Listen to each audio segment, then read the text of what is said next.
Welcome back. I'm delighted to be joined by UKIP's leader Paul Nuttall. Paul, your colleague Suzanne Evans said that Theresa May must bear some responsibility for that terrible atrocity. Do you agree with that? Well, look, I wouldn't personally blame Theresa May. What I will say is I think the cuts to the police budget, the cuts to the armed forces, the cuts to the border force, the cuts to the prison service have all been a big mistake, and I don't think they've helped.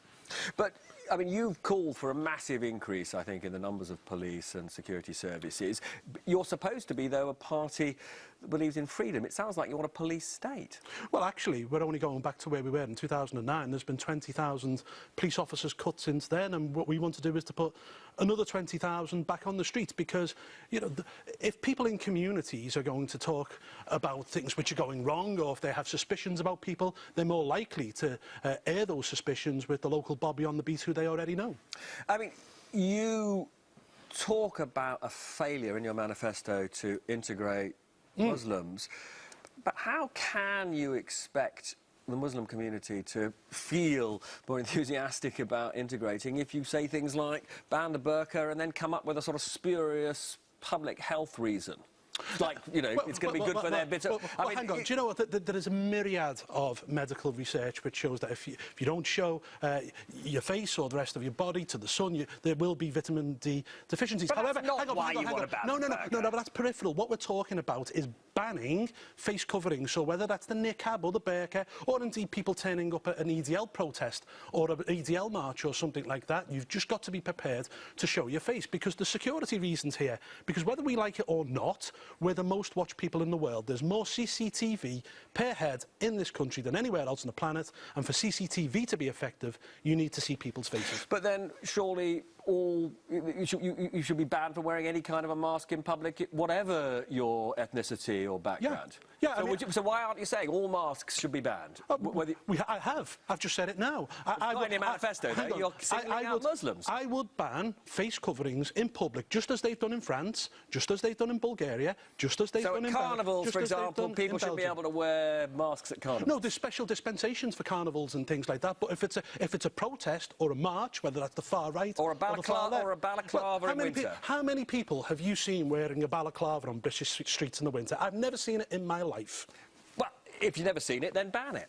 Look, do you know, I work in Belgium, I work in France. You walk around the streets, you see everyone's face. It works there, it can work here too.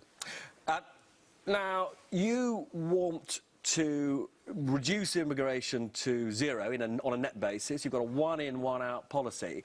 I haven't found a single economist who thinks that would do anything but end any prospect of growth and rising prosperity here. Well, do you know, we've got to do something about the population. At the moment, we're allowing in a city the size of Hull. The immigration figures came out last week. It's unsustainable. So, for example, we're having to build a house every 7 minutes simply to keep up with the immigration figures. And if we continue on this road, we'll end up with a population of 80 million by the middle of this century. But you're not denying that there is going to be economic costs. Well, that is debatable. You're probably talking about the Office of Budget Responsibility report, and that that's part of it. But I'm just talking about any credible economist. I mean, they clearly admit in that report they're not taking into account population growth. So they're not taking into account capital costs in the future. There'll have to be more roads, more railways. The NHS will be bursting. They're almost full to capacity. A new school building programme. We've got to get hold of population in this country, because if we don't, we're in serious trouble. Now, on Brexit, you are saying we should hand over no money to Brussels and the rest of the EU on leaving.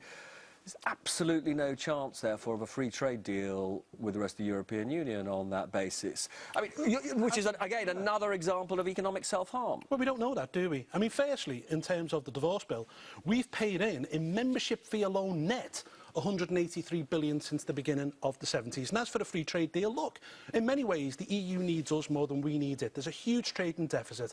800,000 German cars, for example, were sold in this country last year. I think it's 39 million bottles of champagne. We're their biggest marketplace. They need us. There'll be that free trade deal. I mean, the reason you've gone more extreme in your policies is simply because you know that vast numbers of your supporters are going to vote for Theresa May.